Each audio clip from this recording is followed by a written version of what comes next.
Good day, ladies and gentlemen, and a very warm welcome to you. My name is Chris Voisey. I am a voice coach and a facilitator in the area of communication and presentation skills.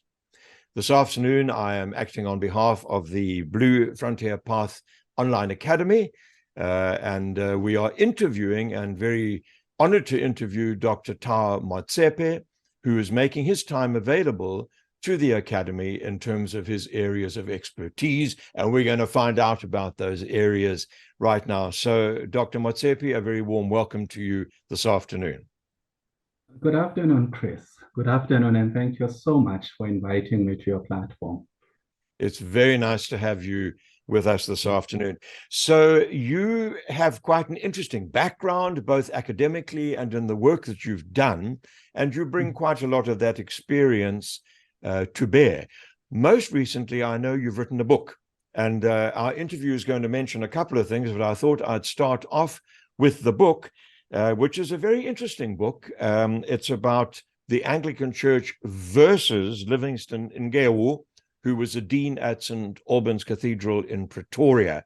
I am Anglican myself, as it so happens, and have spent many times in the Anglican Church. I play the organ and the piano, so I have been involved in music, church music, for many years, not only in the Anglican Church, but also in the Methodist Church where I grew up. But that's not important. What's important is your book. So can you tell us, this is the church versus Livingstone Ngewu. So that immediately tells us something has been not quite right there. Tau, please fill us in a little bit on the basic synopsis of the book. You see, what you missed is the subtitle of the book, Unholy Wars. That's when priests and bishops and parishioners are fighting all over the place, going to court. In certain instances, actually exchanging fistfights in the church. That's the basis of the book. I don't want to say much about the book, except to say that it shows you the other side of the church. You know, we go out there to pray only to find that our leaders actually have ulterior motives and have a different way of dealing with issues. And so I thought, as a witness to some of these events, perhaps it would benefit people if I were to document them. And so I did that. And that came actually from my experience as a researcher.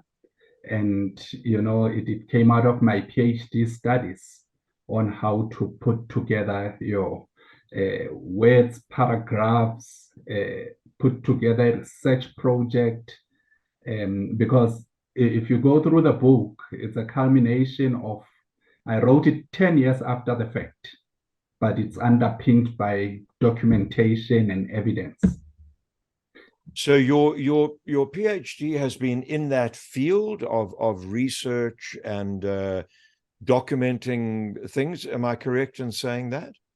Yes. You remember, in terms of a PhD, you'd have to go through different chapters. My PhD is in philosophy, so they will tell you that it's a Doctor of Philosophy in Business Management.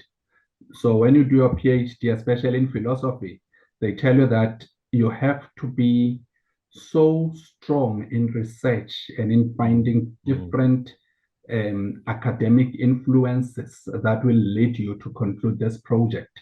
Yeah.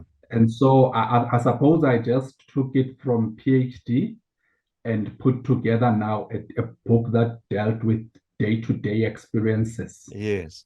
I find it very interesting because, you know, obviously the church is full of human beings. We'd like to think that maybe it's full of angels, but it's not, you know, it's full of fallen angels.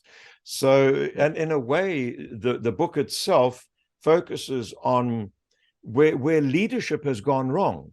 And, you know, my feeling is that in the world today, leadership has gone wrong in so many cases. We look around the world and, you know, the spotlight has been on leadership. And really, sometimes we look at leadership and we find it wanting. We find that leadership is not what maybe it used to be. What is your feeling about that? You know, incidentally, I agree with you. And there's I think a paragraph or two in my book dealing with exactly that, where I say that organizations are a reflection of the society within which they exist. Yeah. And I'll give you an example. You know, Dean Geu, the subject of the book, was at some point a rector of College of Transfiguration, that's the Anglican College for priests. Okay. And he says in a particular year, all his students were drunkards. Sure. Those are young seminarians who aspired to be priests. And bishops called him to a meeting, and he said to them, you know, we must actually investigate where they all come from. I'm sure their communities were drunkards, and they're still drunkards. That's why they are like this here. Now you want me to tell them. And so that's the church is trying to come up with a different and a higher moral standard, but because its members are from the community, you actually have to go down and change the community, and then you'll have a different church. Perhaps, you know, let's change the scales. You know, I mean, yeah, I agree with you so much. The church, in a way, as an organization or a body, is trying to call us to a higher standard, as it were, you know, to doing whatever we do better, to do whatever it is that we do to a higher level. And in many cases in society, we have failed to do that. And we almost need to re-grasp that concept of doing something to our best ability, simply because a superior power expects it of us. Of course. And, you know, another thing you must look into is that, remember, we select the brightest among ourselves and those better enlightened among ourselves to take to college and university train as leaders, church leaders. Chances are some of them unable to change. Yeah. Or when they get up there, the trappings of positions and the respect that ordinary people give them actually turns them. They forget that actually we are supposed to be a higher moral authority to lead these people. Yeah. And so you have a collapse of governance, a collapse of systems, collapse of processes, and collapse of anything and everything that can collapse. And part of it is because we enable it. Yeah, absolutely. So, Tau, if we look at your academic journey, has this been an interest of yours for some time? Give us a little bit of a picture of where did you start originally? What is your original qualification, if I may ask, and area of interest and expertise? You know, Chris, there's a school out in Hamnakau. It's called Tsoho High School. Tsoho High School is you could call it the Hilton of Pretoria, the Hilton College of Pretoria. And there you have the president of South African Netball Association studied there, the president of CAF, Confederation of African Football, studied there. You know, a lot of CEOs in South Africa of major blue chip companies studied at Tsoho High School. That's where I also studied, did my high school. I hold a degree in accounting and an honors degree. I hold a master's of business administration in international finance and business management from University of Natal, and my PhD is actually from the University of Northwest Potchefstroom. So I'm an accountant by profession. Right.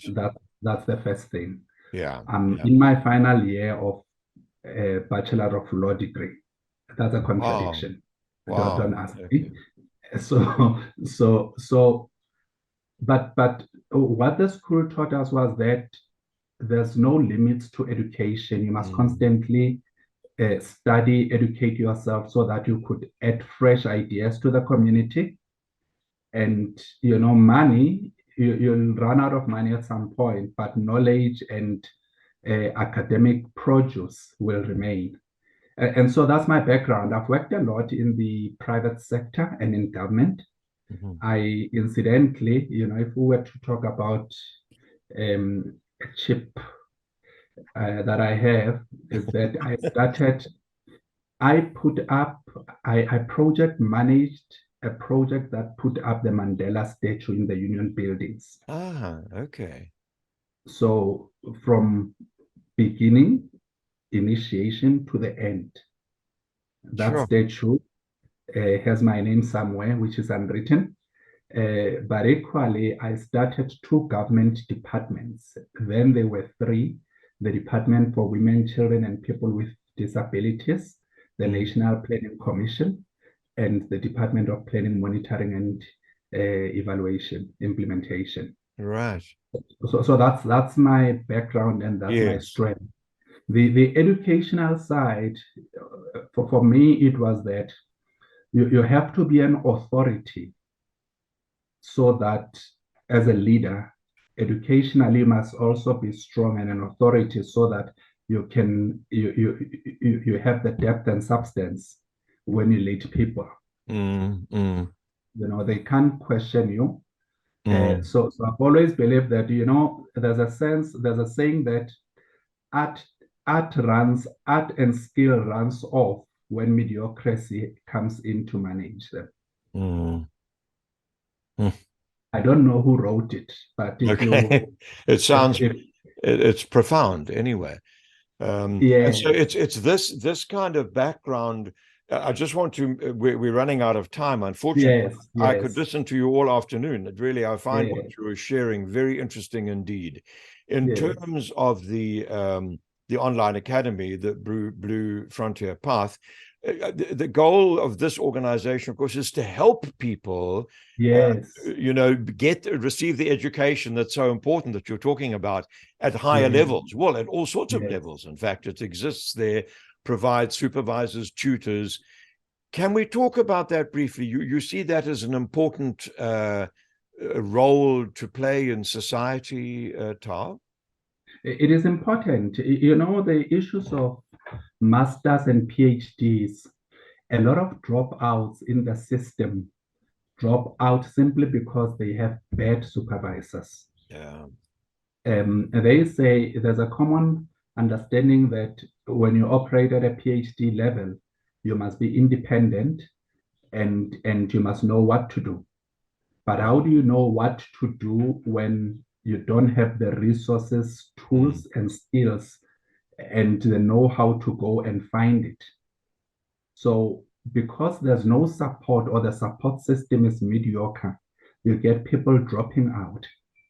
So the quality of your supervisor assists you to get there, and organizations of this nature are very important in the educational discourse because currently South Africa as a country, we lack research capability. If you contrast South Africa to your United Kingdom, half the time UK has a dark cloud, it's cloudy, they're indoors. So what do? They research, they innovate. South Africa, emerging economy, you need researchers, you need bright minds, you need people to go out there and take us to the 5th, 6th, and 10th economy. And so I applaud this organization for what they're doing. That's absolutely wonderful. We're going to have to stop there. We're running out of time. It's really good to have spoken to you, Dr. Motsepe. Very interesting to hear about your background and your views, and very excited to have you part of this academy, which aims to support people in precisely what you're saying, is hanging in there and getting those qualifications that our country and our society so desperately needs. So thank you very much indeed for being with us, and we look forward to hearing more from you in the future. Thank you so much, Chris, and thank you. Have a great one. You too. Thanks a lot. Ciao, ciao. Bye.